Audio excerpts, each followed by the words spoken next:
Nous sommes toujours en direct du village des recruteurs, 6e édition cette année 2021, au présentiel. On est revenu en présentiel, ça fait du bien. Ah, ça fait du de bien. se retrouver. Et je suis très heureux d'accueillir Corentin. Vous êtes représentant du CFA de la gastronomie. Déjà peut-être un petit mot. Le CFA de la gastronomie, c'est nouveau dans le paysage lyonnais? Oui, Cyril, tout à fait. C'est assez nouveau puisque, suite au Covid, on devait ouvrir en septembre 2021. Mais au final, on y arrive, même si on a perdu un peu de temps. Et on est un nouvel acteur, effectivement, de l'apprentissage. En fait, le point de départ, c'est la réforme de l'apprentissage en septembre 2018.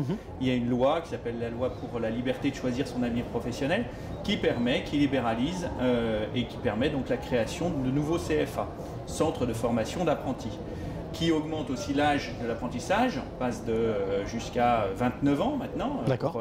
Et il y a même quelques règles dérogatoires pour les personnes en situation de handicap, pour les personnes qui veulent créer leur entreprise aussi, puis pour les sportifs de haut niveau. Donc on peut faire de l'apprentissage de façon plus importante. Il y a eu aussi dans cette réforme une réforme des modalités de formation. On voit bien que le digital, d'autant plus avec la continuité pédagogique dans le cadre du Covid, a beaucoup changé les choses. Et donc on va intégrer dans les parcours de formation que nous allons proposer et que nous proposons déjà, donc du digital aussi, du distanciel, du présentiel bien sûr, parce qu'on est dans des métiers de la gastronomie, donc le CFA de la gastronomie. Donc ce sont des métiers techniques, donc il y a le geste, il y a la connaissance du produit, il y a toutes des traditions culinaires à transmettre. Ça se fait en présentiel et en distanciel. Alors, c'est vrai que toutes les valeurs que vous venez d'énumérer sont chères à Christian Tête-d'Or, qui est l'un des instigateurs de ce CFA gastronomie. Quelles sont les qualités qu'il faut avoir pour intégrer ce CFA? Alors, les premières formations que l'on propose sont des formations cette année, on va dire plutôt dans le cadre de la reconversion professionnelle, c'est-à-dire des personnes qui ont déjà un premier niveau, puisqu'on ne va pas refaire les matières générales, on ne fait pas de français, pas de maths pour l'instant, pas d'histoire géo, donc ce sont les matières professionnelles qui sont abordées dans le cadre de CAP en 1 an, donc très opérationnelles pour intégrer de belles maisons. Donc sur les métiers de la cuisine, de la pâtisserie, de la boulangerie et du service, donc en restauration gastronomique, mais aussi en boulangerie, en pâtisserie, voilà.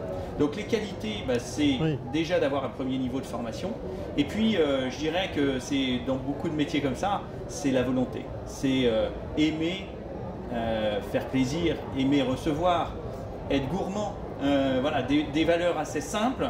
Mais à partir du moment où on démarre dans ces métiers avec ces valeurs-là, cette envie de vivre une aventure avec les autres, eh bien, je pense qu'on peut vraiment s'y épanouir. Ensuite, nous, on va mettre en relation des personnes qui veulent se former avec des entreprises. On a à peu près 80 offres d'emploi actuellement, donc dans ces différents domaines. On crée une prochaine formation, on ouvre une prochaine formation donc en novembre, le 15 novembre. Donc il y a encore des places, il y a encore quelques places. Donc on peut intégrer encore en cuisine, en boulangerie, au service, des futurs apprentis qui vont ensuite passer leur diplôme en juin 2022. En quoi est-ce que c'est important pour vous d'être ici au village des recruteurs, mis à part le fait de la visibilité, de vous faire connaître, mais d'être peut-être au contact direct et physique des candidats potentiels? Je sors d'un rendez-vous un peu incroyable, un jeune qui est ingénieur informaticien, qui vient de finir ses études d'ingénieur, et c'est la cuisine qu'il a envie de faire depuis des années, et donc il a envie de se lancer. Et donc on va l'accueillir, si ça se trouve, à partir de novembre, et on va essayer de lui trouver une belle maison pour faire son apprentissage. Et puis moi je lui souhaite une longue vie de professionnel dans un métier qui est très épanouissant, très enrichissant. Oui, c'est de rencontrer des personnes, de tâter le pouls aussi de ce retour à une vie un peu normale. Je pense que tout le monde a été très éprouvé. Alors le monde de la restauration a été particulièrement éprouvé. On dit qu'il y a à peu près 200 000 postes pour voir dans la restauration en France. Donc mais il faut re-rencontrer le public.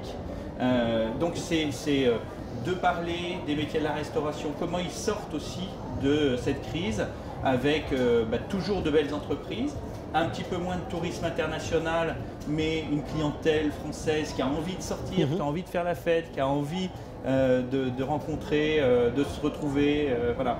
Donc c'est aussi d'accompagner toute cette dynamique. Et on a des candidats qui sont, à l'écoute, intéressés, voilà, volontaires. Passionnés. Rassurés. Et passionnés. Et passionnés. Ouais. Ouais. Alors, je vais vous proposer un dernier exercice. C'est peut-être, face caméra ici, quel message vous avez envie de passer à des femmes et des hommes qui rêvent justement de travailler dans le domaine de la gastronomie. Qu'est-ce que vous leur diriez? Face caméra, je dirais, c'est la gastronomie, c'est d'abord le produit. C'est se faire plaisir, c'est transformer le produit avec bien sûr des recettes traditionnelles, un art culinaire français, avec aussi cet ancrage à Lyon.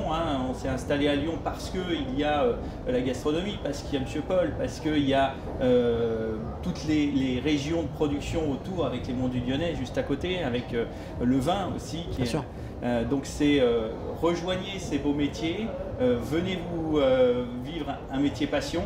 Et puis ensuite le monde est à vous, parce que la gastronomie française elle rayonne dans le monde entier, et ensuite vous pouvez faire ce que vous voulez dans votre vie avec un premier bagage avec nous. Eh bien, merci beaucoup pour votre témoignage, et puis surtout n'oubliez pas, nous sommes là jusqu'à 17h, donc n'hésitez pas à nous rejoindre. Ici place Bellecour au village des recruteurs, et nous on se retrouve dans quelques instants pour une nouvelle rencontre.